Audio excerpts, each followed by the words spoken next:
Protection will come to order. Without objection, the chair may declare the committee in recess at any point. The purpose of this hearing is to examine the evolution of cybersecurity threats to U.S. critical infrastructure following discovery of the Stuxnet malware 15 years ago.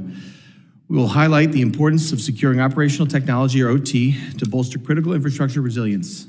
I now recognize myself for an opening statement. 15 years ago, the world learned of Stuxnet, a computer worm that forever altered the cyber threat landscape. Regarded as the world's first digital weapon, it was designed to target industrial control systems. It was used against Iran's nuclear program, reportedly destroying 1,000 centrifuges at the Natanz enrichment plant. Malware, or malicious software, has existed since at least the 1970s. However, Stuxnet was different from its predecessor. The discovery of it demonstrated both the physical impact of malware and raised important questions about cybersecurity defense and offense. These are issues we continue to face today. It revealed the significant impact that offensive cyber tools can have on critical infrastructure. It also demonstrated the importance of securing operational technology. By exploiting key vulnerabilities in industrial control systems, it proved that cybersecurity is not only an IT issue. Cybersecurity threats can affect critical infrastructure we depend on daily, from water treatment to energy facilities. The cybersecurity threat landscape continues to expand, and we need to make sure our cyber professionals are prepared to defend both IT and OT. Doing so will strengthen the public and private sector's ability to rapidly respond to threats. Since discovering Stuxnet 15 years ago, cybersecurity threats to critical infrastructure have drastically evolved and spread beyond just malware. We now see various cyber capabilities being used to hack critical infrastructure, including phishing, social engineering, denial of service attacks, and more. While cyber attack vectors have grown and matured, malware is still of great concern. Malware comes in many forms, such as keyloggers, spyware, viruses, and ransomware, with ransomware comprising 1/3 of all cyber attacks in 2024. The interconnected nature of our networks, devices, and infrastructure means that critical infrastructure owners and operators now experience far more attacks than when Stuxnet was unleashed, and zero-day vulnerabilities are far from being eliminated. Strengthening domestic cybersecurity resilience remains a key priority for this committee. Considering the sophisticated cybersecurity threats we now face, we are once again reminded of the importance of reauthorizing two key authorities ahead of their expiration this year: the Cybersecurity Information Sharing Act and the State and Local Cybersecurity Grant Program. Reauthorizing CISA 2015 will ensure we keep encouraging rapid and trusted information sharing among public and private sector entities. And extending the State and Local Cybersecurity Grant Program will make sure that states and localities have reliable funding to strengthen their cybersecurity posture. It is also worth examining that state of the Iranian cyber threat and potential impact Stuxnet had on Iran's cybersecurity posture. According to Nozomi Networks Labs, cyber attacks from Iranian threat actors surged by 133% in May and June of 2025. An active Department of Homeland Security National Terrorism Advisory System notice also emphasizes the need to remain on high alert to Iranian cybersecurity threats to U.S. critical infrastructure. Iran has embraced the targeting of critical infrastructure. The Islamic Revolutionary Guards Corps affiliated actors have recently targeted OT, such as U.S. industrial control systems, in key sectors such as water and healthcare. I look forward to examining the current threats facing U.S. critical infrastructure and enduring significance of Stuxnet with our panel of expert witnesses today. Today's witnesses represent a range of perspectives, and I thank you all for contributing to our discussion about this pivotal moment in history of cybersecurity. I'm confident that your testimony will help us form a better understanding of today's digital weapons and the state of U.S. critical infrastructure resilience. I now recognize the ranking member, the gentleman from California, Mr. Swalwell, for his opening statement. Thank you, Chairman. And Chairman, that was an eloquent, impactful, artful statement, but you buried the lead. Our chairman of the subcommittee has been selected by his colleagues to be the chairman of the full committee with the resignation of Chairman Green, effective earlier this week. So congratulations.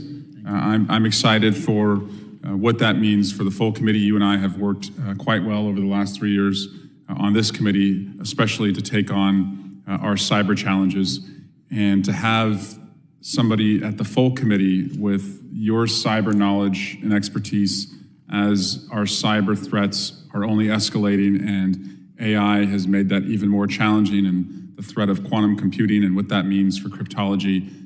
You're the right person to help lead the committee to do that. So looking forward to working with you. And I think I speak on behalf of my colleagues that we congratulate you on that win. Earlier this summer, Chairman Mark Green and I went out to my congressional district and visited Lawrence Livermore National Laboratory. And committee staff from both sides were there as well. As you know, Lawrence Livermore National Lab is the nation's premier research and development facility. It attracts the best and brightest minds from around the world and helps keep the United States on the cutting edge of innovation, particularly related to national security technologies.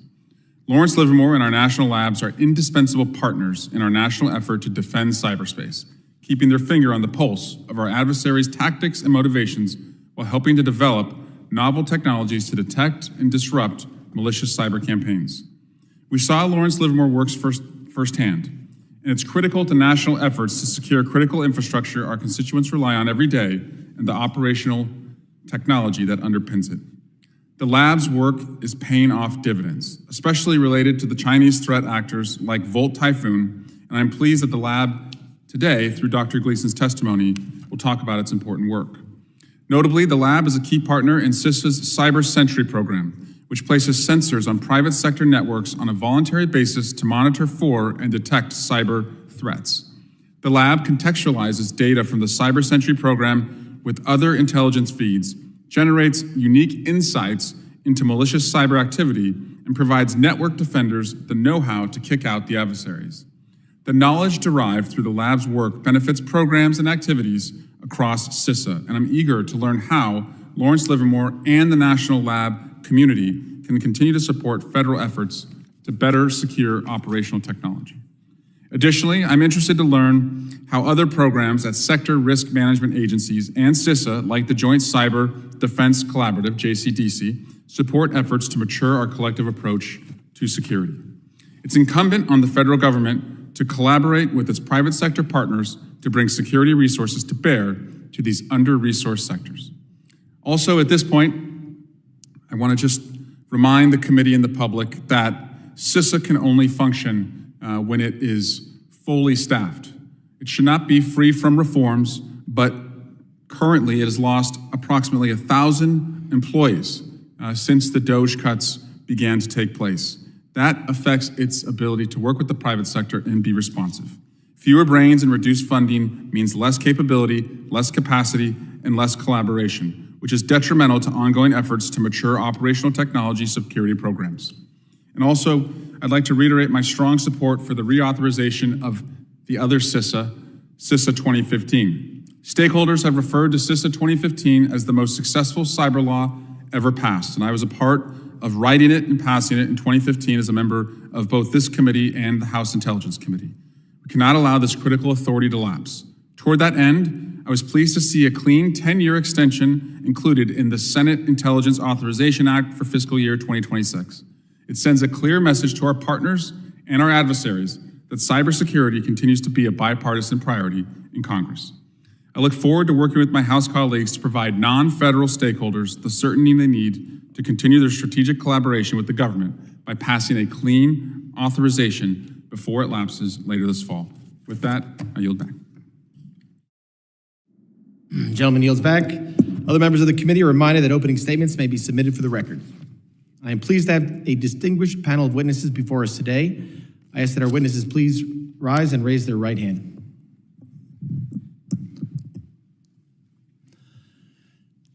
Do you solemnly swear that the testimony you will give before the Committee on Homeland Security of the United States House of Representatives will be the truth, the whole truth, and nothing but the truth, so help you God? Let the record reflect that the witnesses have answered in the affirmative. Thank you, and please be seated. I would now like to formally introduce our witnesses. Ms. Kim Zetter is the author of Countdown to Zero Day, Stuxnet and the Launch of the World's First Digital Weapon, and an adjunct professor at Georgetown University. She's also an award-winning investigative journalist who has written on cybersecurity and national security for more than 20 years. Zetter began her career covering security and privacy issues for Wired, where she wrote for 13 years. Mr. Robert Lee is the Chief Executive Officer and co-founder of Dragos, a global technology leader in cybersecurity for OT and ICS environments. Mr. Lee also serves as a Lieutenant Colonel in the Army National Guard, where he designs and leads OT cybersecurity and response efforts.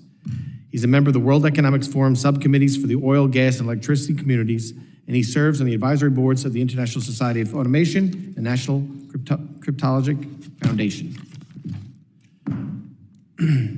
Ms. Tatiana Bolton currently serves as Executive Director of the Operational Technology Cybersecurity Coalition, where she advocates for effective OT cybersecurity and critical infrastructure resilience. Prior to her current role, Ms. Bolton served as a Senior Security Policy Manager at Google's Security Center of Excellence. Before joining Google, Ms. Bolton directed the Cybersecurity and Emerging Threats program at the R Street Institute and served as Policy Director of the Cyberspace Solarium Commission. Dr. Nate Gleason is the Program Leader for Cybersecurity and Infrastructure Resilience within the Energy and Homeland Security Program at Lawrence Livermore National Laboratory. Prior to joining Lawrence Livermore, Dr. Gleason spent 12 years at Sandia National Laboratories in a variety of technical and management positions, including Deputy to the Vice President for the California Laboratory and Deputy Program Director for Sandia's Homeland Security Program. I thank the witnesses for being here today. I now recognize Ms. Zetter for 5 minutes to summarize your opening statement. Thank you. Chairman Garbarino, Ranking Member Swalwell, and members of the subcommittee, thank you for this opportunity to testify about Stuxnet and threats to critical infrastructure. My name is Kim Zetter, and I'm a cybersecurity and national security journalist, as well as an adjunct professor at Georgetown University and the author of the book on Stuxnet, Countdown to Zero Day. It was 15 years ago that Stuxnet was discovered on systems in Iran, but despite the passage of time, its impact is still felt today. Stuxnet was a digital weapon designed to sabotage Iran's nuclear program by targeting industrial control systems at its uranium enrichment plant at Natanz. But these are the same kinds of systems used in U.S. critical infrastructure. I've been asked to describe how Stuxnet operated and the implications for U.S. critical infrastructure and whether these systems are any more secure today than when Stuxnet was discovered. Stuxnet was a first-of-its-kind attack, the first known case of malicious code designed to leap from the digital world to the physical realm to cause disruption and destruction, not of the computers it infected, but of equipment and processes these computers controlled, in this case, the centrifuges at Natanz. The same techniques Stuxnet used can be used against critical infrastructure in the U.S. to disrupt services the public, government, and military rely on, or to damage equipment. They can also cause death, either directly by causing passenger trains to collide or indirectly by preventing patients from being treated at hospitals because the electricity is out. I provided in my written testimony details about how Stuxnet operated, so I won't go into them here, but I want to point out two things that are relevant. First, Stuxnet spread to millions of computers, but it only unleashed its destructive payload on the specific systems its creators were targeting. It didn't sabotage other systems because Stuxnet was a highly sophisticated, carefully crafted and tested precision weapon designed to avoid collateral damage. Other attacks, however, don't need to be precise or sophisticated to cause disruption or damage. This is worth noting, given the recent warnings about the potential for Iran to launch cyber attacks against the U.S. Iranian hackers don't have the skills to pull off a Stuxnet-like attack, but they don't need them to disrupt or damage systems. Second, when Stuxnet was first discovered, researchers believed it was an espionage tool. This is because every time it infected a new system, it searched for the presence of Siemens Industrial Control System software. Siemens software is used to control manufacturing assembly lines and other industrial processes, so researchers believed whoever was behind the malware was trying to steal blueprints or designs for industrial plants. After reverse engineering the code, however, they realized it was designed for sabotage. This is significant because disruptive or damaging attacks can be indistinguishable from espionage in the initial stages of infection. Both can use the same tools and techniques to gain access and move within networks to find data or the systems they want to disrupt. What's more, intrusions done initially for intelligence purposes can morph into disruptive or destructive operations. I say this because a lot has been written recently about the Salt and Volt Typhoon intrusions of telecoms and critical infrastructure that are attributed to China. These compromises don't appear now to be aimed at disruption or damage, but could morph into such operations in the future. One of the most significant impacts of Stuxnet had was to raise awareness about vulnerabilities in critical infrastructure. Prior to Stuxnet, the security community was focused on IT networks, the business networks that you use to send email. But Stuxnet put OT networks in the spotlight, and once researchers began to examine them, they discovered serious software flaws as well as architectural problems that couldn't be fixed with a software patch. They also found many systems connected to the internet.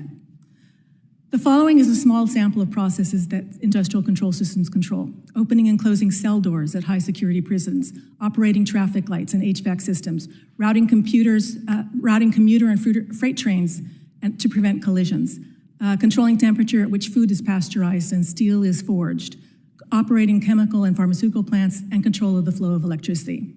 A lot has been done since Stuxnet to secure critical infrastructure in the US, but many issues persist. I'll just give one example before I close. In 2009 in Washington, D.C., a metro train plowed into the back of another train, stopped at a station during the afternoon commute.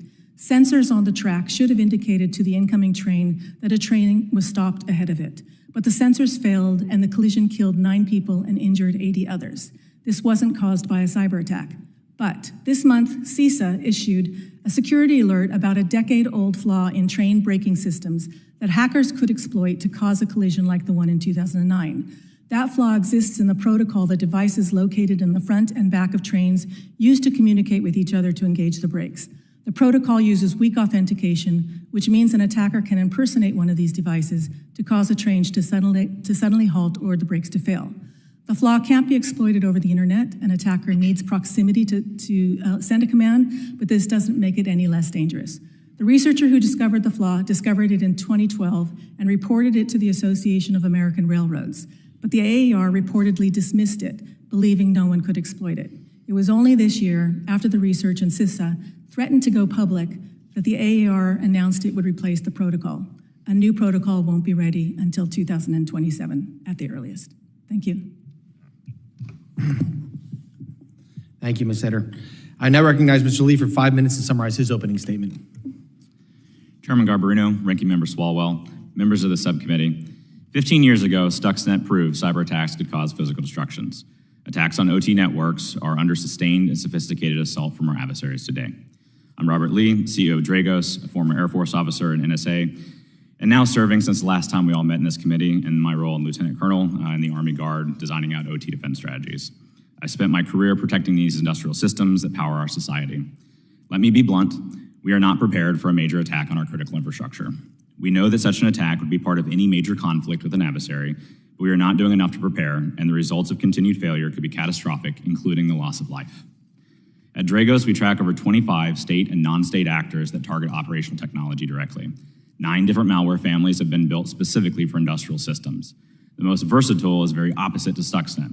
Where Stuxnet was very, very targeted, Pipe Dream can be used against everything from unmanned aerial vehicles to water systems to power systems. Increasingly homogeneous machinery and technical systems have increased the OT attack surface and raised the potential consequences of a large-scale attack. But defense is doable. One example, Littleton Electric in Massachusetts used a federal grant to install our technology on the network after FBI intel indicated to them that they were being targeted by Volt Typhoon. We detected, isolated, and mitigated the attack with their partnership. They were able to do this because they had visibility in their OT networks and they were proactive in their security. Most companies don't do this. We know what works. Here are a few things that I recommend that we can do. First, we must stop treating OT like IT.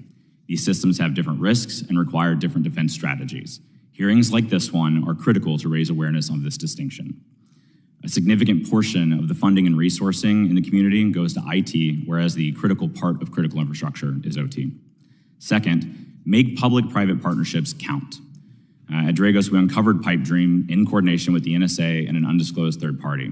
We ended up coordinating with CISA and the Electric ISAC, and that allowed us to warn operators before the adversary was even allowed to deploy it against targets across the United States. Broad, unfocused information sharing efforts, though, do not work. Targeted, focused coordination does. Third, we must streamline federal guidance. Right now, too many agencies are sending too many messages, many of which are overlapping and often contradictory to our industry. We have to tell the industry, here's the threat, here's what success looks like, but we have to let them handle the how. Right now, it is extremely confusing for asset owners and operators on turning to who is going to be the one to help them, and most importantly, what the actual guidance is that they should follow beyond the regulatory. Fourth, we have to let the private sector lead on technology. We already have the tools to detect advanced threats. Federal efforts to replicate them just waste money and slow adoption. Fund deployment, not reinvention. Government should focus on over-the-horizon threats. The private sector has already created the tools and techniques needed to deal with the threats in the here to now. It's just about execution. Government tools have consistently underperformed in comparison to private sector tools and at a higher cost to taxpayers. Fifth, secure the supply chain.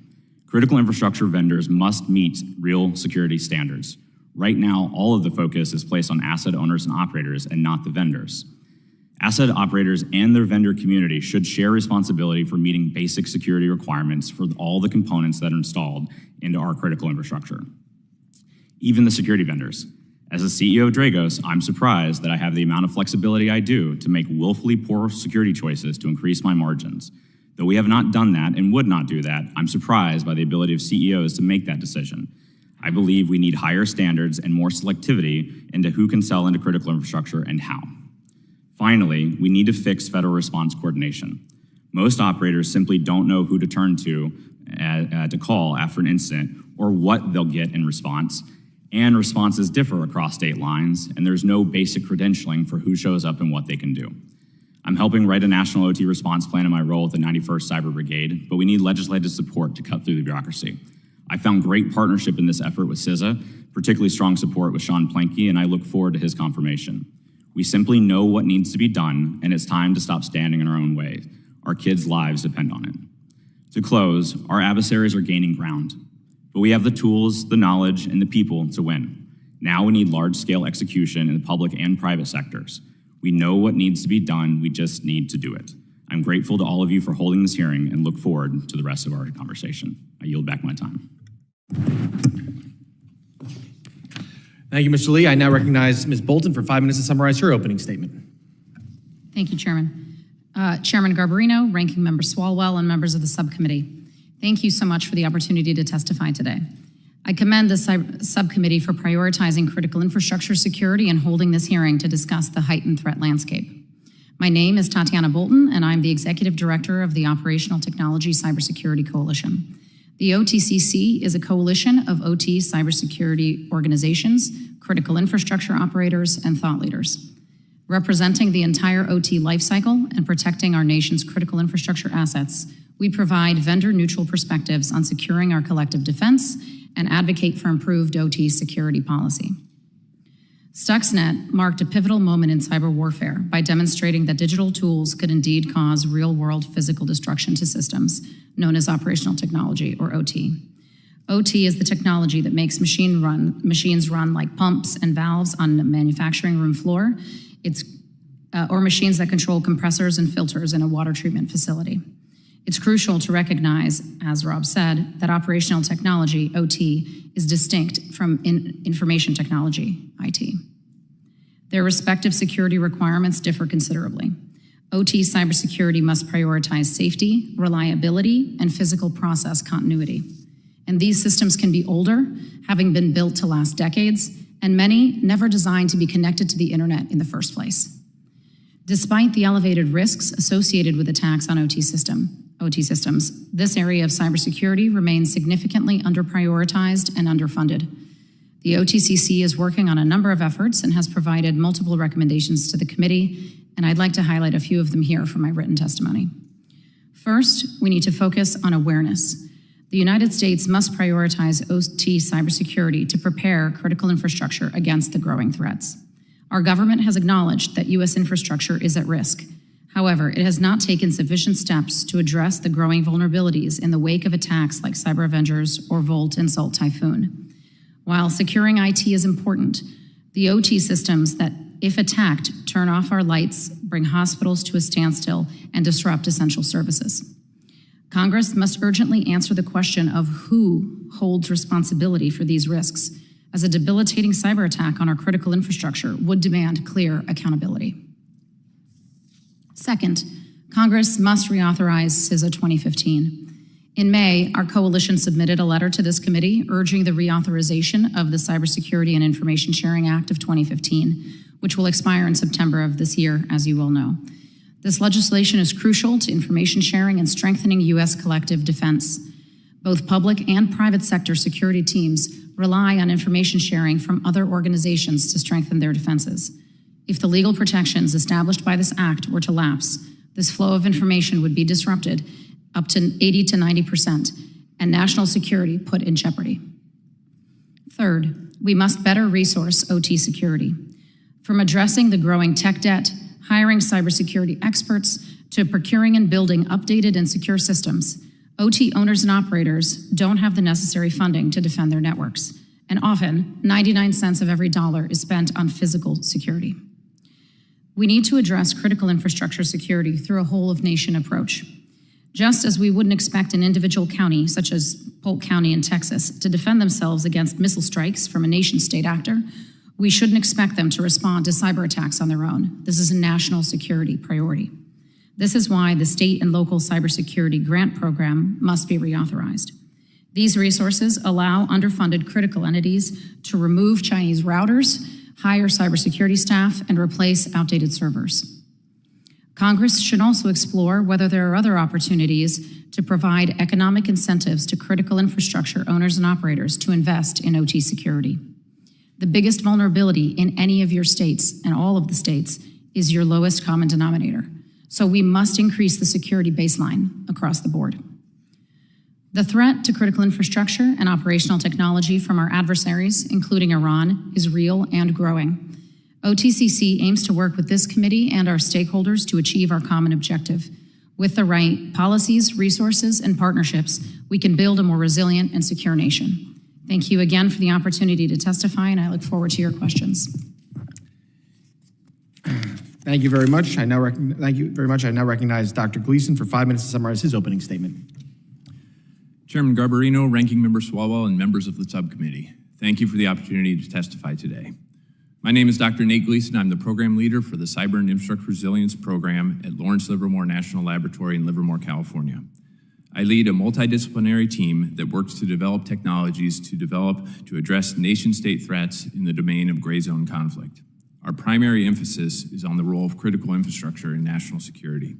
I appreciate the committee's interest in our work, particularly your visit to the lab earlier this summer, which reflects your commitment to bolstering the nation's cybersecurity. I'm honored to be here on behalf of Lawrence Livermore, a National Nuclear Security Administration laboratory and proud member of DOE's network of national laboratories. Nearly everything we do as a nation, from energy transmission to projecting force around the globe, depends on critical infrastructure. This makes these systems prime targets. Our adversaries are highly capable and invest heavily to hold our infrastructure systems and the functions that depend on them at risk. To defend against this threat, government and the private sector must partner to out-innovate the competition and bring our best technology into operations.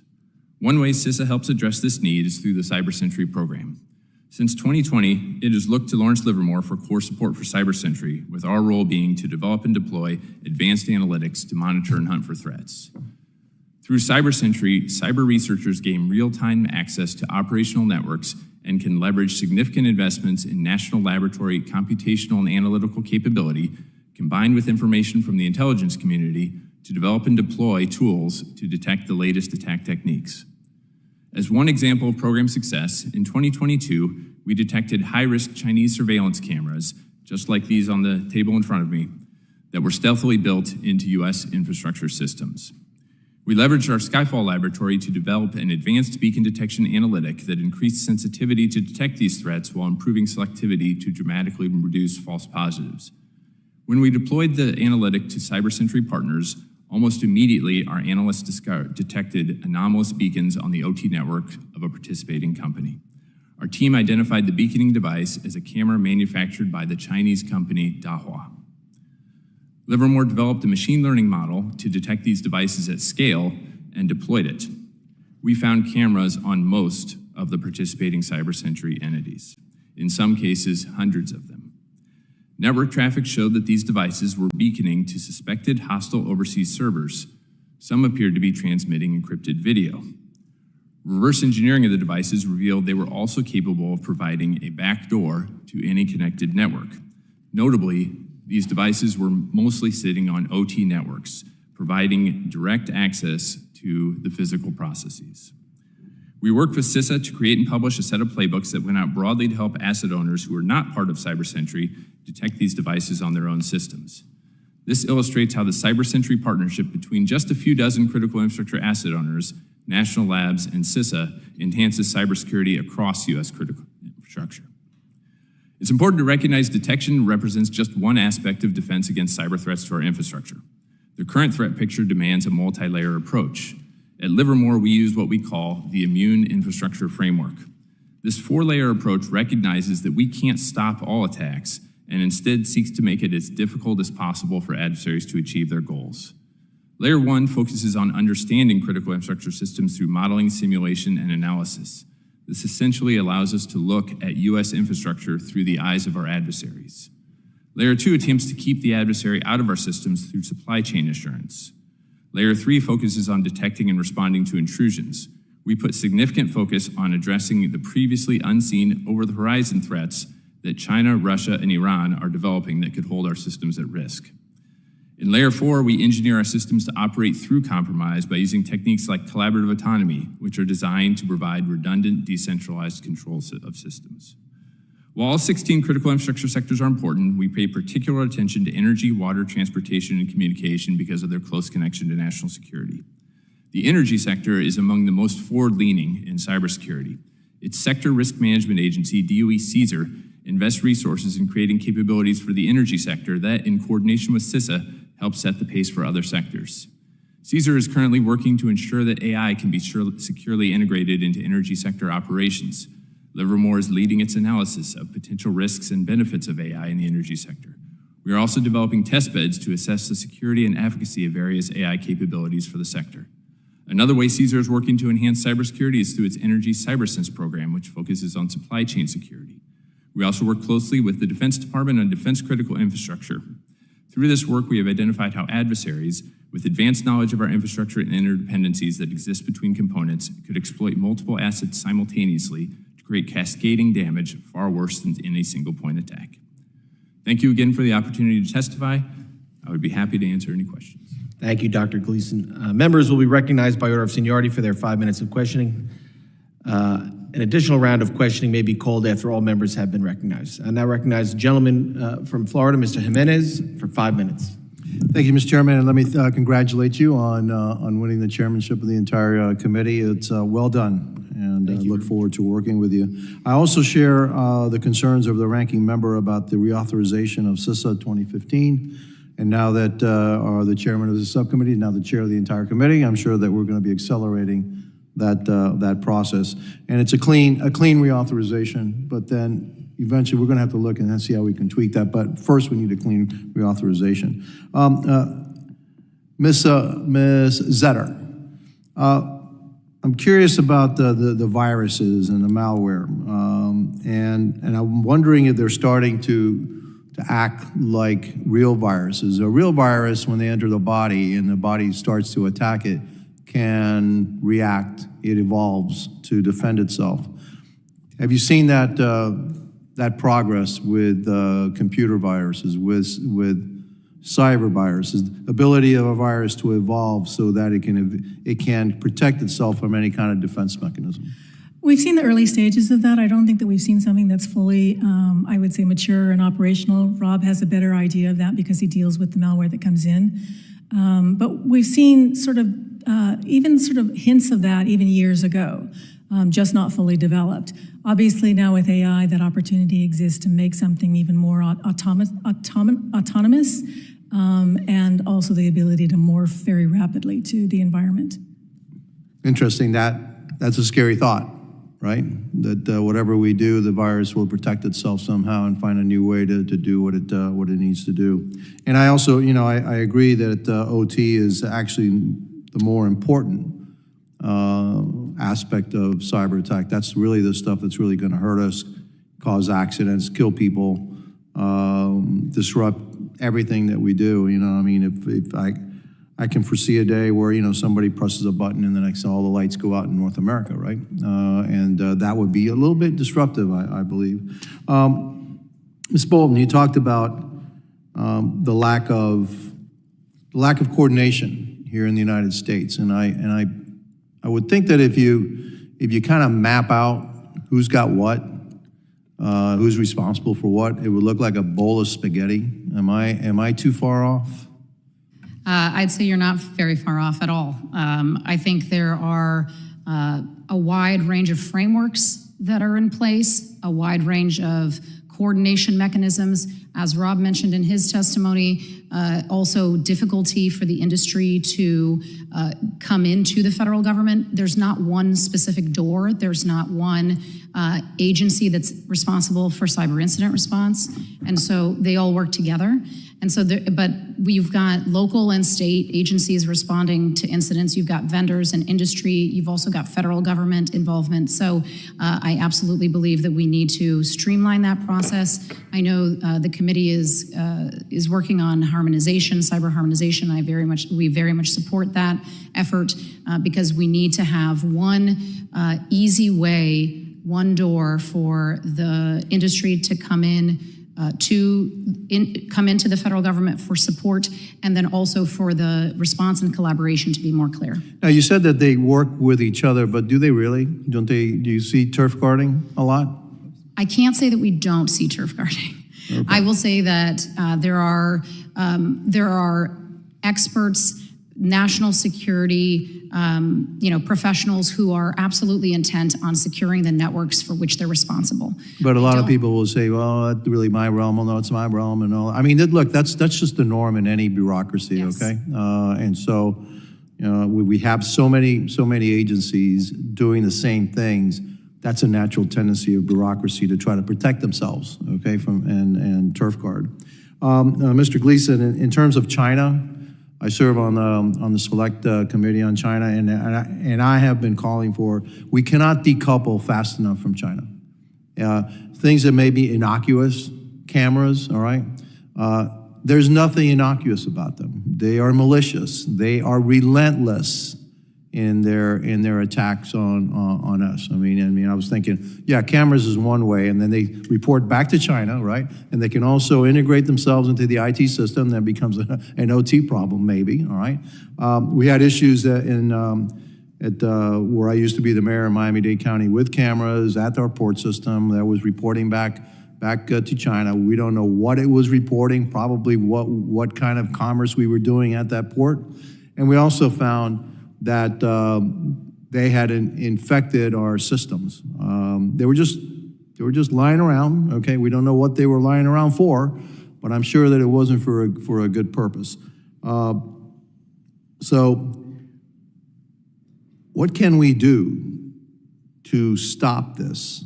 This relentless attacks that we're getting from these systems. I'm sorry, my time is up, and I yield back.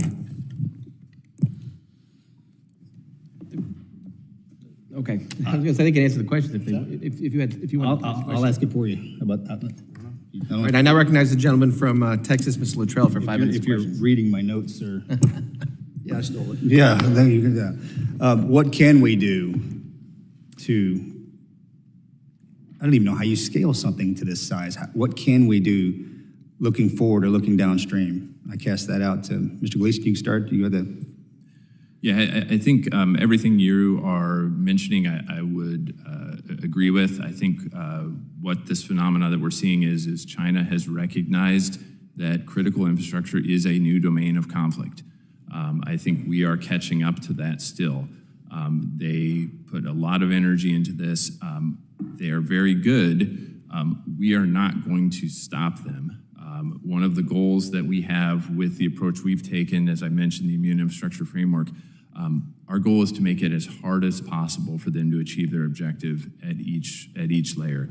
That includes understanding what they're trying to do. It includes securing our supply chains. It includes detecting, responding, and most importantly, it includes building our systems so that we can live even if they compromise them. That doesn't make our mission fail. The cyber defense is very reactionary. We have no idea what's coming at us.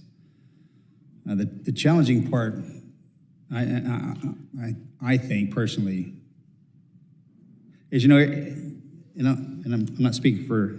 Look, I mean, there's only 4 of us. It is hard to dork out on cybersecurity, cyber risk, and cyber threat. You really got to be passionate about this thing. The number of subject matter experts that walk into our offices every single day that say they're the absolute best at what they do is mind-numbing. The committee is very open-minded to the collective, your group, of saying the best way forward to defensively and offensively this is what we need. This is most likely the best way forward, OT, IT, okay? How do we get that done? Because it changes every single second of every minute of every hour of every day. The cyber profile, the cyber technology, the cyber understanding, everybody's trying to outdo somebody else. Again, very reactionary. How do you defend against something like that? So I would say we need to start even at the very beginning. Most sectors have not done an OT asset inventory, so they don't even know what they have. Scale that to the continental United States. Absolutely, absolutely. So I'll give you an example. There was an incident response team that went out to a pipeline. This was several years ago. They asked them how many open ports or ports they have. They said, well, just these that you see in this room here, and that was all their IT systems. By doing investigations through the internet billing that pipeline had, they found they had over 10,000 open, unprotected ports. And so that's, you need to be able to, at least on some kind of spreadsheet, be able to tell what you have in order to be able to start fixing it. And that includes things like putting in multi-factor authentication where it's possible, doing supply chain security, as you said, building defense in depth and building resilience. Is that even a probability to do? Yeah, if I could add to that, we very much know what to do. But again, if you think about it from a government perspective with private sector, if I'm in the water sector and I'm trying to look to CISA, EPA, and all the other components and players on what should I focus on, there's a lot of go be cyber safe, go be cyber secure, go do cyber something, not actual guidance. Not, well, we want to prepare for Volt Typhoon. This is what we're looking at. Here is what we think success looks like. However you want to figure it out, go, and then resourcing it. Like, we have the technologies that exist, we have the people trained, but there is a lot of overlapping guidance, and it's paralyzing the private sector. We weren't ready for Volt Typhoon. Stuxnet, Ms. Sitter, I'm going to shift over to you and I don't know how long whomever created that and handed that football off to where it landed. But the technology in the early 2000s is not the same as it is in 2025 with the use of AI, AGI. I'm assuming that you can take the baseline algorithm from Stuxnet because it had a few bugs in it. That's how we found it, if I'm speaking correctly. When they started digging in and found Stuxnet, there were just a small bit of glitches in there, like, all right, here it is. Now we're tracking, and then we unpacked it, and okay, here it is. The core, I'm sorry. Yes, ma'am, go ahead. The core of Stuxnet did not have glitches, but the spreading mechanisms were reckless, and it caused Stuxnet to spread around the world, and this is why it got caught. Okay. Are we doing? We can do a second round. Okay. Well, I'm going to make the assumption that since that thing has been handed back to us and globally, that technology and AI, AGI will advance Stuxnet, SolarWinds in some way, and we won't be able to not only keep up, catch up, but I'm assuming there's a probability that it's just going to outrun everything. That fair statement? Yeah, the details that I provided in the written testimony goes in depth into how Stuxnet operated and how sophisticated it was. That was state of the art in 2010. And it was really genius the way that it was designed. If you can imagine now, 15 years later, how much more advanced that should be at this point. Yes. And then also with AI, then yes, it's going to really fast forward. I yield back. Gentleman yields back. Thank you very much. I now recognize the ranking member, Mrs. Swalwell, for 5 minutes of questioning. Thank you. As part of the fiscal year 2022 NDAA, the National Defense Authorization Act, Congress authorized the CyberSentry program, which deploys sensors on a voluntary basis on critical infrastructure partners in order to detect malicious activity, as I noted in my opening statement. A critical part of that program is the role that Lawrence Livermore National Laboratory plays in analyzing CyberSentry data. Dr. Gleason, what is the current status of Lawrence Livermore's partnership with CISA on CyberSentry? We've supported CISA in various aspects of critical infrastructure security for about a decade. Currently, we have agreements that are our funding agreements are making their way through DHS processes. Unfortunately, those are still making their way through DHS processes, and our work with CISA expired last Sunday. What does it mean that it expired? Is it turned off? Are you able to operate without authorities or funding? Like what is the posture right now for this important work? Yeah, national laboratories are not legally able to operate without being funded by a government agency, so our threat hunters stopped monitoring networks on Sunday. Who needs to turn it back on?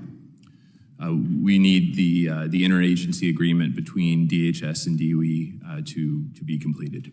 Would this be a sign-off from the secretaries of both Energy and Homeland Security?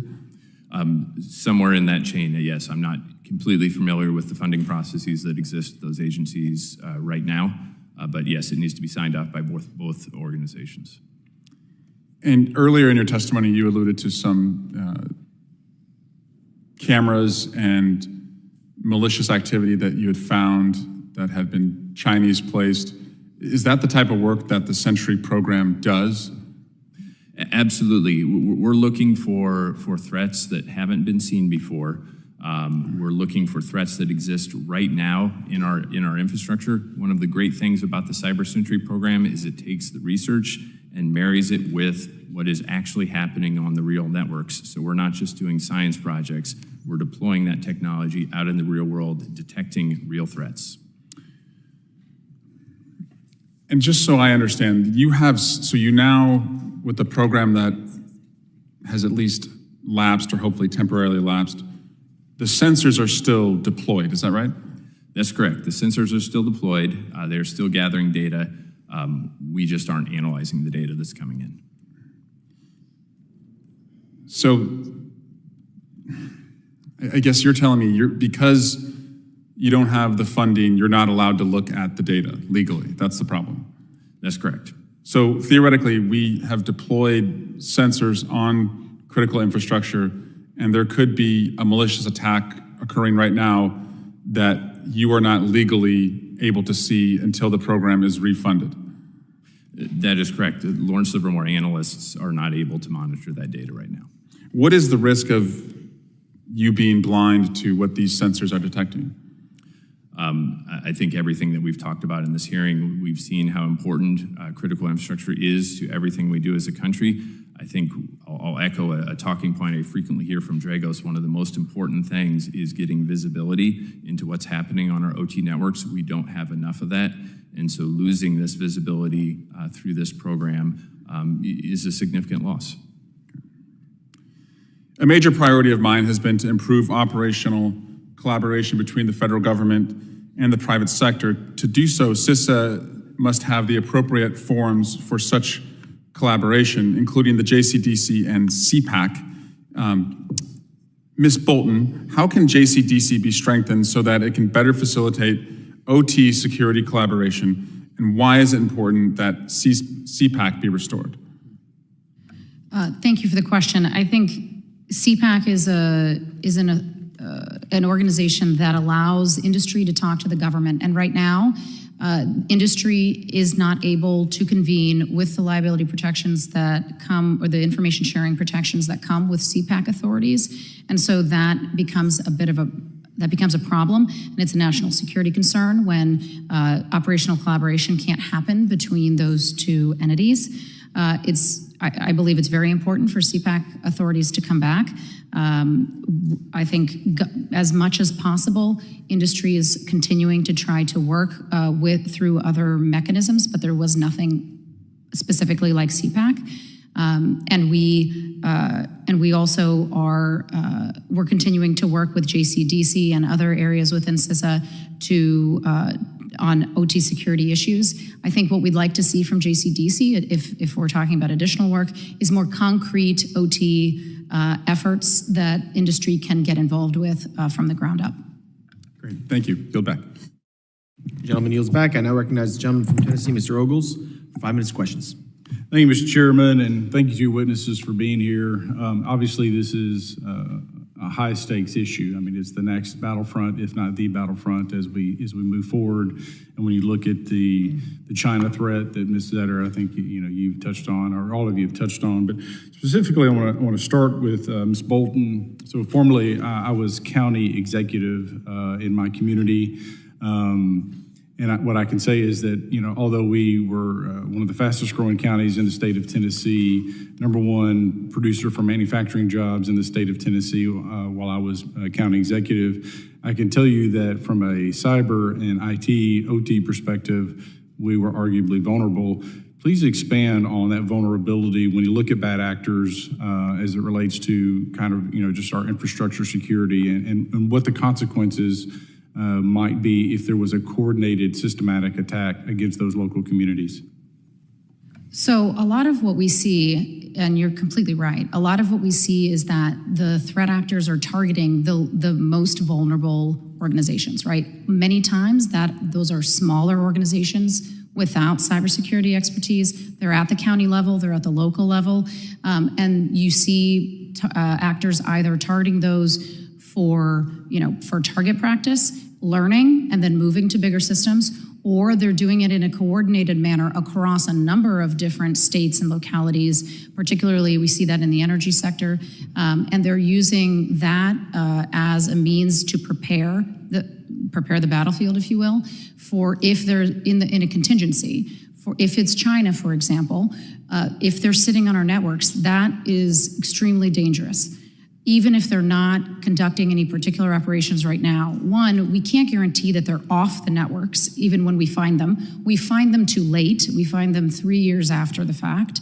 And what we don't want to have happen, if, for example, we're planning for a 2027 contingency, then we need to start doing the work now to build resiliency, defense in depth, the ability for those smaller local and county entities to be able to secure secure all of those ports, right? Secure the remote access, put in stronger multi-factor authentication, modernize their legacy IT. And that's why I think it's so important to reauthorize the state and local cyber grant program, because without those resources, like I said, most of those localities are using all the funding for physical security and not OT. And Mr. Chairman, again, coming from that local governance background, county executive, and I'll speak for Tennessee. Obviously, everybody knows Nashville and knows Memphis, larger cities with more, arguably or hopefully more robust systems. But a lot of Tennessee is rural, just like a lot of states across the country. And what you see are electric cooperatives. So just like the county may be vulnerable to that infrastructure attack, my guess is, in most cases, so are those local cooperatives. So is some of the water cooperatives as well. And so as we look forward to, the next battlefield, and what keeps me up at night, and quite frankly, Mr. Chairman, what I would argue some of the most important work that we'll do on this committee, this whole committee, is what we're doing in cyber as we prepare this country for that next battle. And it's going to be on our computers. It's going to be across our networks. And I would argue it's going to be in our local rural communities that they're going to hit first, because then they can Swiss cheese our electrical grids and our water systems and our water treatment plants, et cetera. That's what keeps me up at night. So with that, I'd love to stay on this topic and just kind of go down the line. We'll start with you, Ms. Zetter, to see what you might want to add to this subject matter, please. I think you're absolutely right in terms of the small utilities and cooperatives like that. They don't have the money, they don't have the resources, they don't have the expertise on staff. They don't even hire security people. But I want to also say that, we sort of anticipate that the large organizations would be more secure. And if you look at what happened to Colonial Pipeline in 2021, we see that this was really a major organization, critical infrastructure, supplying a lot of gasoline to the East Coast. And yet, Colonial Pipeline, at the time that it was attacked, did not have a CISO on staff. They also had a legacy system that the attackers got in, an old VPN account they were no longer using but hadn't bothered to disable. And they came in through a password that potentially was, it was leaked on the internet. So the employee who had the password had used it for other accounts, and then it was leaked on the internet in other breaches. One other point about that was the attackers we think only got to the IT network, didn't actually make it to the OT network. But Colonial Pipeline shut down the pipeline because they feared that the attackers would get to the OT network and then encrypt it and lock it. But when the CEO of Colonial Pipeline testified to Congress, he testified that they had very secure, highly segmented OT and IT networks. But if they were that confident that the networks were segmented, then they wouldn't have had to shut down the pipeline as a precaution. So I just want to say that, yes, those smaller entities are a big issue and a prime concern, but also the larger entities are having the same problems and not keeping up. Yeah, thank you, ma'am, and I apologize, Mr. Chairman, I'm over time, but I yield back. Not a problem. The gentleman yields back, and I recognize myself for 5 minutes of questions. We all know CISA plays an important role. Sector Risk Management Agency for 8 of the 16 critical infrastructure sectors, as well as the National Coordinator of the Sector Risk Management Agencies. They do a lot of work. I'd like to hear from you all. What do you think, how would you assess CISA's effectiveness as a partner when it comes to OT cybersecurity? You can start with Ms. Zetter if you want. I don't have direct, because I'm not a practitioner, so I don't have that assessment to know firsthand. But what I do know is that CISA in the past had, I would say in the last decade really, a lot of expertise that they were able to give to critical infrastructure, either to go out into the field and do critical assessments of the networks, give them risk assessments about what they needed to do, and then also they had flyaway teams that when a system was compromised, that they would be able to go out and assist directly in doing some kind of remediation. So I think that the impact of CISA has been really great, but of course they're limited in their resources and who they can give assistance to. I would say that my commentary about CISA probably is reflective of a number of government agencies that deal in this space, which is really good Americans trying really hard to do good work that have very talented people, but are hardly being effective for the amount of money we're spending on it in comparison to what's happening elsewhere. As an example, flyaway teams, the incident response teams, et cetera, there's absolutely nothing unique happening there in comparison already in the private sector. I think there's a very important role and responsibility for government to play, and I think a focused CISA would be extremely impactful. And I've in passing talked to Sean Blanky. I'm really excited about the way they're looking at it now. But I think a lot of times we overstate the effectiveness, and I'm sure that this is not going to earn me any friends at CISA, and many of my friends are there. But I will say that we've got a couple of years before we have significant issues. And I'm very concerned about next couple of years going to war with China and it being focused on our OT. And I would really like to move past pleasantries. So we should focus them a heck of a lot more. Thank you. I would say that I think CISA, can certainly grow in its effectiveness, and I think we will see that under Sean Planky. I think things like automated information sharing, the Einstein program, Cybersecurity, I think there's a number of places there where we can modernize some of that legacy infrastructure. They're operating not necessarily with the most updated sensors, and I understand that it is expensive to upgrade the systems. But if we want CISA to be acting as the frontline defense for cybersecurity and as an expert, they need to have up-to-date systems. They need to have sensors on the networks that are what is modern right now. But I think that's about it. Dr. Gleason. I would say some of our best and most effective work with CISA has been when they've worked in partnership with some of the other federal departments with stake in the space, in particular with the Department of Energy, looking at threats to the energy sector, and the Department of Defense looking at defense critical infrastructure. Just to echo on some earlier comments, I think CISA also works best when they do work that is appropriate to the government to do and not trying to do what the private sector is already taking care of. The government has specific advantages in our access to the intelligence community, in the ability to do things that the private sector is not or shouldn't be doing. I think the more that the government sticks to that space, the more effective that those programs will be. And I also want to echo, definitely look forward to Sean Planky coming in and very excited about Nick Anderson coming in. We've had great experiences working with him previously and think their leadership will be very effective. I think we can all agree that we're very excited to see Sean Planky get confirmed as as soon as possible. It'll be a good day for, I think, for CIS to have him in there. Ms. Philly, I want to go back to, because you were very passionate in your hands today, and you really want to get him focused. Can you go a little more in depth, because this is the stuff we're going to have to work on. Stans Institute, which is the leading cybersecurity provider, analyzed every single industrial cyber attack that's ever taken place and just asked the basic question of what security controls actually worked. It was 5.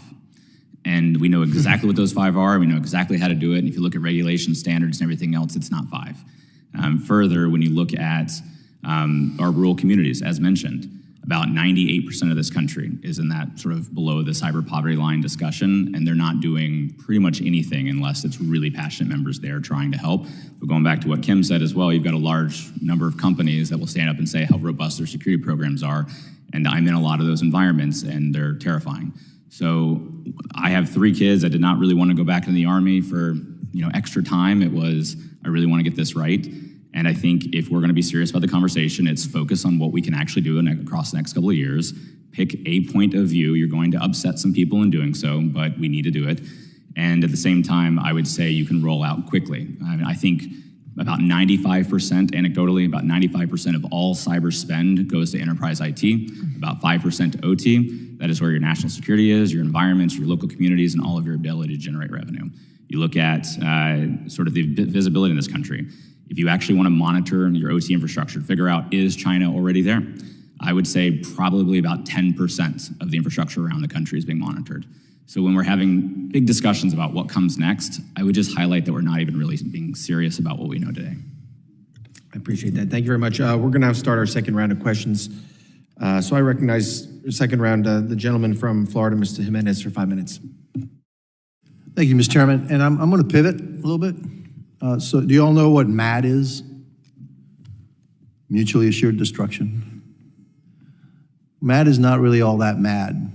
MAD kept us safe for about 50 years, 60 years, right? And where, the Soviet Union had thousands of nuclear weapons, but so did we. And if they ever used it, then we would use it on them, and that kept us safe in a frightening kind of way, but it did. It kept us safe. All right. And so my question to you is there is the Department of Defense, but part of the Department of Defense is the Department of Offense.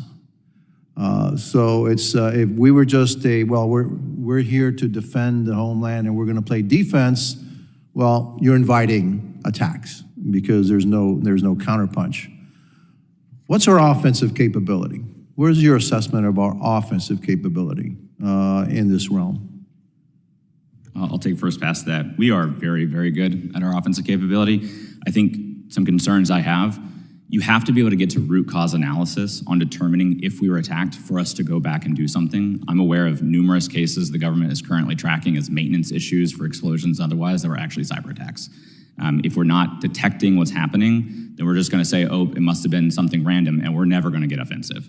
But putting my military hat on now, even just down the 91st Brigade alone, we've got a lot of offensive capability, and I would not want to be on the other side of us. But we also have to make it extremely hard for our competition to come back at us, and at least know when they do it so that we can unleash our warriors. Do we do that often enough? Do we flex our muscle often enough? I think just looking back to testimony and commentary from Joe Nakasone, General Hawk, and others, I would say that we do not. I do not want to see an offensive world. I do not want to see targeting of civilian infrastructure, but when our adversaries make it very clear that they want to hurt us and hurt our families, I think we have to be very serious about showing them that we can do the same. I agree. So, if we actually flexed our muscle every once in a while, the DOD flexes its muscle every once in a while, right? I guess you're saying we don't flex our muscle often. I'm saying we don't flex it enough, but I would also advise that we have to be very serious on defense because we will see things back. Even if one agency in a government authorizes something at us and we are doing something that we view to be retaliatory, other agencies in that same government may not be aware of it unless we're able to call it out. And then all of a sudden you have a very escalatory situation. We have a new realm of warfare, I guess, defense and offense is space. And so we created the Space Force, right? Should we create a cyber force? I'll stick with it and then open up to the other panelists. I think it's time. I was very against it when I was in the Air Force. I was very against it for the years after, looking at how it was going to be orchestrated. I think it's time to do it, sticking to its OT&E mission of organizing, training, and equipping. let Cyber Command and the combatant commands be the actual Title 10 authorities that we have. But we definitely need a dedicated service. But I think if you're going to do it right, you have to do it extremely big and right, because the problem that you'll have is all that infighting and the stuff that people say, oh, we politely work together in interagency. No, we don't. People are very territorial, and people will keep their best cyber warriors themselves and others. So you're going back to my first round of questioning, right? That Yes. There's turf guarding. There's a lot of turf. There is a lot of turf guarding. And so I would figure that now with Space Force and the Air Force, there's probably a lot of turf guarding there, right? I don't see it as much myself, but I did leave the Air Force a while ago. I will say the Army would be very happy to have a cyber force under it from a department level, but I'm not so sure that it shouldn't just be made a department level service. Okay, fair enough. Okay, that's all the questions I have, and I yield back the rest of my time. Thank you. Gentleman yields back. I now recognize the gentleman from Texas, Mr. Luttrell, for 5 minutes of questions. Good to hear you say that. I've been working on that cyber force idea for a while, and General Hall and I had some pretty interesting conversations behind closed doors. Absolutely a brilliant guy in his stance, but I think he was trying to protect the nest.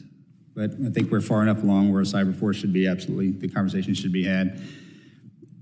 To the conversations that you were having with the chairman, and you listed 5 things. I come from a very rural district. And I've had CISA out to the district to talk to our business owners, but where's the piece of paper at? What can I hand off to everybody that is in my district and to my state and say, here, implementation of these 5 things will get you to a better place. And of course, as you said, everybody's going to beat it up because they're not going to be the ones that are involved in it or whatever. But I mean, from our nursing homes to our banks to our school districts, they've all been hit. And we have those conversations. Again, you heard me say it in my last line of question, very reactionary, because we don't know what we don't know. Where does that live? Hand it to me. I mean, help me out here. Yes, sir. Yeah, the SANS Institute published the 5 critical controls. It's been backed by other governments as well. The what did? The SANS, S-A-N-S Institute. Where does that live? Because So if I walked into Conroe, Texas and said, hey, go visit this place, they're going to they're going to look at me like I'm crazy. Yes, It's yeah. something that the legislation all the way up needs to be talking about. I mean, I like to say we need to Facebook this thing so everybody and their cousin knows about it. Yes, sir. Yeah, I would love to see, again, government have a single voice to say, here's actually what's working. And as a rural guy from Alabama who joined the military, if I can figure it out, I promise everyone in your district can as well. But we need to speak, again, with one voice of government. If CISA had a single page of here's the resources available to you, this is what you can do, and every agency around supported it instead of their own thing, I think you'd see a lot more outcomes. And if we do that, will the bad actors globally pinpoint those specific IT/OT and go after it, and then we're just dead in the water? No, I don't think it would work in that such way. Even if you advertise broadly what your strategy for security is, it's the fact that you're actually doing and implementing it that makes you defended. The fact that your adversary knows you want to invest in secure remote monitoring or secure remote access or monitoring, that doesn't make you any less secure. They'll most likely look somewhere else. I hope so. Right now, it is way too easy to target our systems, and right now we are doing very little. I would love to raise the bar where they actually have to come up with something creative. Raise it. I mean, you're sitting in front of the group that's sitting here. Hey, we're asking you to do. I won't speak for my colleagues, but hey, I'm asking you right now, on record, do it. Bring it to us. Yes, sir. I provided some written testimony. I'm happy to brief you at any time, and I am trying my best. I will absolutely see you after class, sir. With that, Mr. Chairman, I yield back. The gentleman yields back. I now recognize the gentlelady from New Jersey, Ms. McIver, for 5 minutes of questions. Thank you so much, Chairman, and thank you to our ranking member. My district sits at the heart of our nation's largest metropolitan area and is home to a major airport, one of our nation's busiest ports, numerous railroads and pipelines, and key industrial facilities, among other critical infrastructure. Securing these facilities requires resources, and for publicly owned critical infrastructure, those resources have often been lacking. As part of the Infrastructure Investment and Jobs Act, Congress provided $1 billion to establish the state and local cybersecurity grant program. State and local governments can use this funding to strengthen the OT security of publicly owned critical infrastructure. Unfortunately, under current law, the program is set to expire in just over 2 months. Ms. Bolton, I have a question for you. How important is it to continue funding for the state and local cybersecurity grant program? I think it's critical to continue that funding. I mentioned in my testimony that a third of districts around the country are rural districts. And obviously that's not the case for your district, but I think it's still incredibly important. There are not only large ports and airports in your district, but also smaller entities, and those are the ones that really desperately need help. I will add to your question earlier as well that CISA has released a top 5 OT cybersecurity guide, so I think that also can help to provide guidance to those entities as to what they can use their cybersecurity spend on. And at OTCC, we're also working on guidance as well. Thank you. Can you just elaborate a little bit more on how should state and local governments prioritize their resources to strengthen their OT security? So I think it's very important to start at the very beginning. We do know some of the controls that work, and so we should put those in place.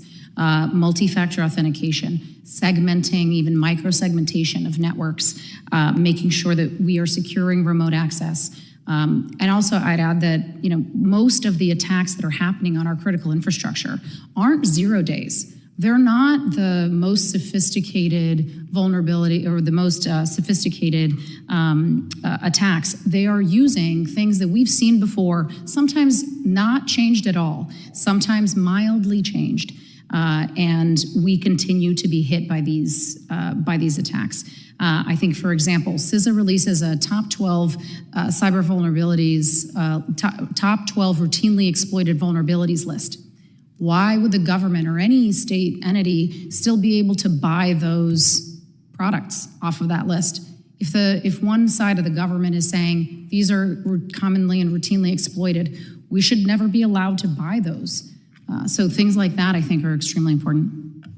Thank you so much. I want to thank the witnesses for being here today, for providing testimony, and I really do appreciate the chairman and the ranking members, steadfast focus on this issue, and also being supporters of the reauthorizing of the state and local cybersecurity grant program. So I look forward to continuing to work with both of you in this committee to provide state and local governments the resources they so desperately need to secure their critical infrastructure. With that, I yield back. Will the gentlewoman yield? Can I borrow your minute? Sure. This is piggybacking off one of the questions you asked. You said CISA listed 5 things as well. Is it the exact same list is what you're saying? No, it is not. This is another issue that we have. Okay, so there's a problem. Now I'm taking 2 lists Yep. and saying, here you go. And then that is an issue.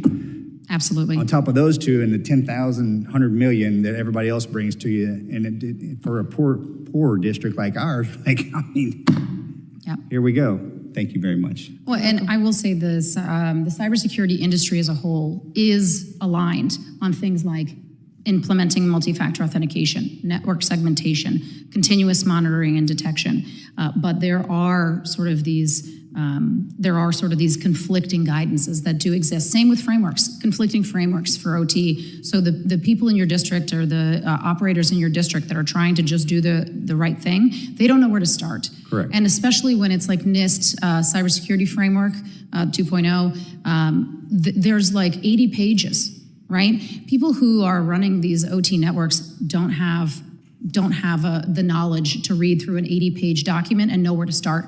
So one of the things is like NIST is creating some quick start guides. I think that would be very important to do for OT security. Thank you. I yield back. Thank you, ma'am. Generally yields. And thank you very much for your enthusiasm about state and local, the grant program. I hope it's something that we can get reauthorized right away. I think it's could be a very big bipartisan issue. I now recognize the gentleman from Tennessee, Mr. Ogles, for his second 5 minutes of questions. Thank you, Mr. Chairman. Mr. Lee, I think you said 98% of communities were below the cyber poverty line? Yes, Congressman. If you look at companies under about 100 million in revenue across all of our electric and water utilities, that's about 95 to 98% of them. Goodness gracious. And so I want to go back and just double down on this issue again, coming from the county executive level, and to my good friend to my left here, his district as well, I'm sure he's seeing the same thing, is that, your IT director is also the guy that's setting up emails and plugging in keyboards and probably spends 60-80% of his time not in his office, not at his desk, not being offensive, because a good defense is a good offense, looking for those weaknesses, looking for those back doors, looking for those left around passwords and such. And so, and I'll use the word framework in the context is more like a toolbox. And, and I want to be careful here because, borrowing from Reagan, he said the scariest phrase in the English language is, "I'm from the government and I'm here to help." And what we don't want to do is create a monster that suddenly is nothing more than a big bureaucracy that is designed to grow and gobble up resources. But what I do see here, again, coming from that local background, is there is a vacuum here. There is a void. And quite frankly, our communities don't have the expertise. And even if they do have the expertise, I'm not sure they have the bandwidth in the context of man or woman hours. And so we've got to figure out how we move forward and how we, quite frankly, equip some of our local communities. Because again, if I'm on the other side of the pond and I'm seeing the opportunity, that moment to seize, I'm going after the locals. I'm going after those water systems. And you want to talk about creating pandemonium. So suddenly your small rural cooperative electric or water system goes down and it's not working and it's not coming back online for a few weeks. And that's been Swiss cheese across the country. That's what, again, I go back, having been the county executive, that's what keeps me up at night. And Mr. Chairman, I think my challenge to the committee is that's something that we need to work on, being careful not to create, again, a monster that grows and grows and feeds at the trough, that government trough. And then back to the whole idea of creating a department level service with Cyberforce. I think that's incredibly important. Because cyber is not just across the networks. It touches into the drones and the capability of jamming and all sorts of things. So those capabilities have to become, we have to lead on that frontier and quite frankly become untouchable in the same way we're untouchable in airspace and communications. With that, Mr. Chairman, I yield back.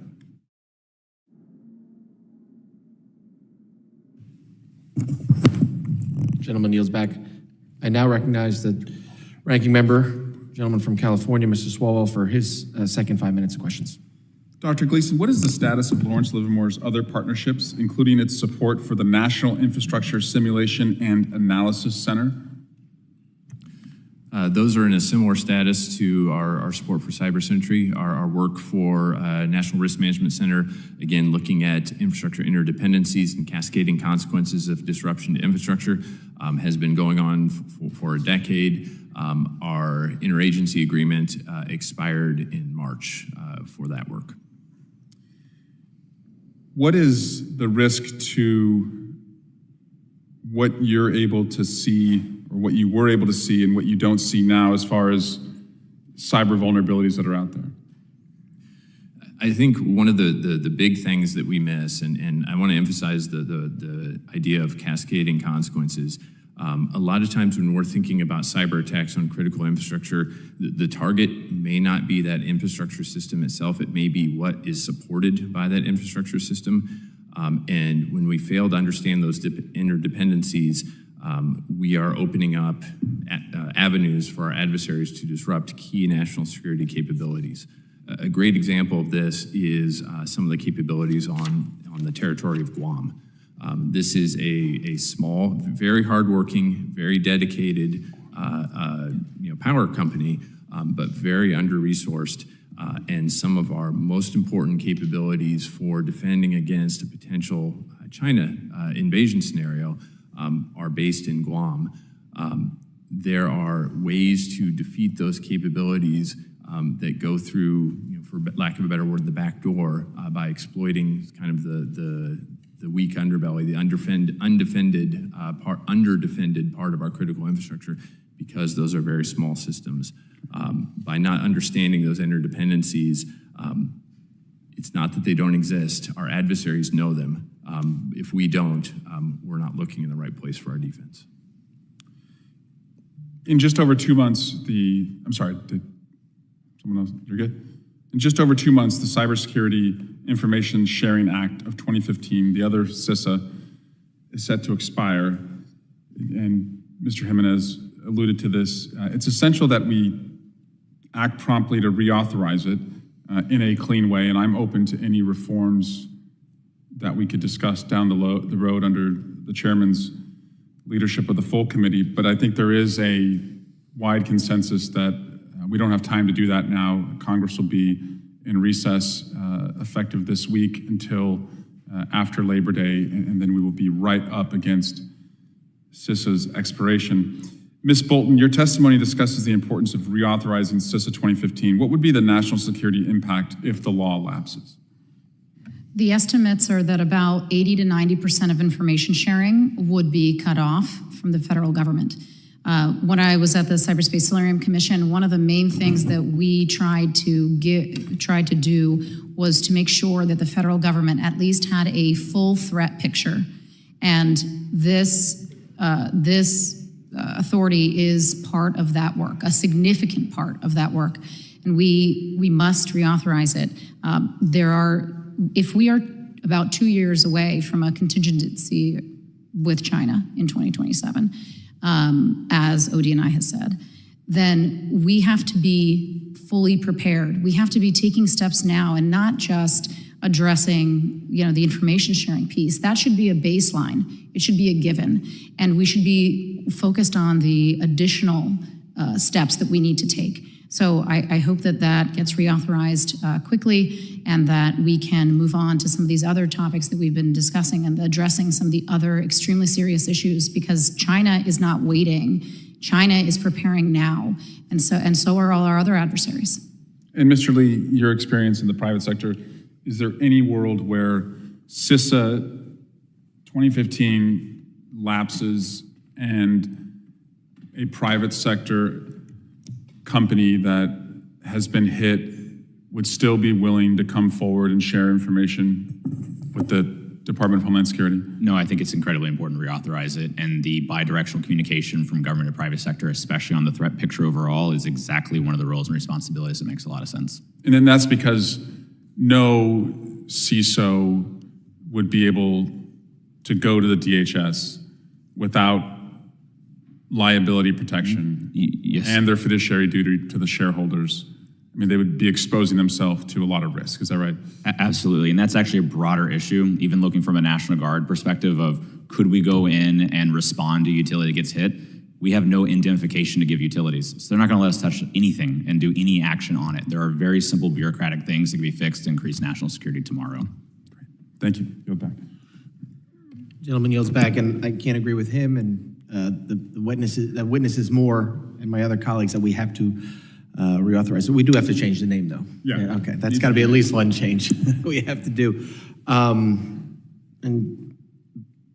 understand people want to do clean, and we have to get it done. But I do want to hear from you all, because I think there should be changes. There should be, it's a 10-year-old law, and, clean reauth, it doesn't include things that we've learned over the last 10 years. So I would like to hear from you all. Is there language, or are there changes or focuses that we should implement into law that we should consider to ensure OT is better protected or covered? Well, I would just add that, and I think you all are already considering this, but including OT much more directly within the language. It's currently not in the bill or not in the legislation. And I would also say that identifying DHS and CISA as the main sort of gateway for sharing would be ideal. Because as we've spoken before, the confusion for industry of coming into and talking with the federal government, sharing information with the federal government, that remains a problem. And we hear that all the time from our member companies and from other companies that I work with, that they don't know where to go. They say, well, I need to talk to, maybe I should talk to TSA, maybe I need to talk to FBI, and then maybe FBI will tell CISA. That can't be assumed. And so we need to make sure that that language is clear within the legislation. Yeah, I would completely agree with that. And also there needs to be, here's what you get in return. Here is what we can do to help you because you gave us this information. A lot of times, a lot of asset owners and operators feel that it's a one-way communication into government with no expectation of what comes out of it. You want somebody to go through the risk of sharing information. There's got to be a very clear, and here's the rules, the road of what we can provide for you as a result, cross-agency without any drama. We talked about turf wars. I led the OT portion of the incident response for Colonial Pipeline. I witnessed a lot of turf wars between FBI and CISA. It needs to be very clean, or no asset owner and operator will want to work with them. They view them as children. Yeah, I've heard from a bunch of.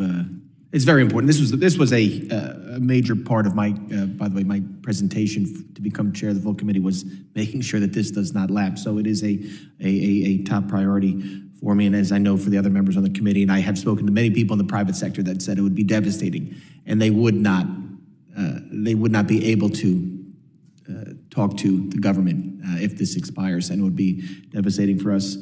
I do want to get back to the Stuxnet, and we're very privileged to have Ms. Zetter here to talk about it. So I want to get it back into what is the significance of Stuxnet today, and what lessons did we learn? What lessons should we have learned that we have not learned yet from it? I mean, the primary lesson is the focus on OT systems. That Stuxnet showed the danger that weapons like this can have against critical infrastructure, and of course, not just doing what a normal virus does, but causing destruction. I think also basically the small utilities and the small organizations. I just want to emphasize that because it's been brought up a lot. I talked about when you asked me how effective CISA has been, and I said that they've been effective in terms of providing these small organizations with a service that they can't otherwise get. And the panelists had said that the CISA shouldn't be doing what local or what the private industry can be doing. The problem is that those small utilities and small organizations don't have the funds, or haven't had the funds in many cases, to actually get it privately, so they have relied on CISA for that kind of service. And I think that when we have legislation, of course, that has that ability to provide the funds, that's really significant for those organizations, and that shouldn't go away. So I think that the overall lesson from Stuxnet is that the capabilities out there are really sophisticated, really advanced, and we haven't seen the full use of the capabilities that Stuxnet showed. For various reasons, probably deterrence is one of the good ones, at least from the U.S. perspective, that adversaries are having second thoughts about targeting U.S. infrastructure.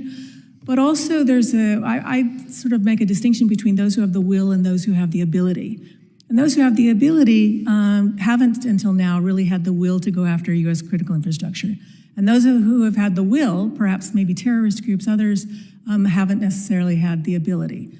It doesn't take much to marry those two together. Even someone that has will and doesn't have ability can purchase that ability, can purchase that capability. And now we're entering into a phase where even we've relied on the large nation states, China and Russia, we've relied on them not having the will to target U.S. infrastructure. And I think what we're talking about and going into potential conflict with China, we've eliminated that gate now, and they do have the will potentially to go after U.S. infrastructure. So I think that that's the lesson learned from Stuxnet. It's a scary way to end this committee hearing, but I appreciate it, and that's a big concern for me, is when the people with the will and the ability are the same person, because that's a scary thought, and that's what we have to be prepared for. I want to thank all the witnesses and all the members. The fact that so many people stuck around for a second round of questioning just shows you how important this topic is. So I want to thank you all for your valuable testimony, the members for their questions. The members of the committee may have additional questions for the witnesses, and we ask that you all respond to those in writing. Pursuant to Committee Rule 7E, the hearing record will be held open for 10 days. Without objection, this committee stands adjourned.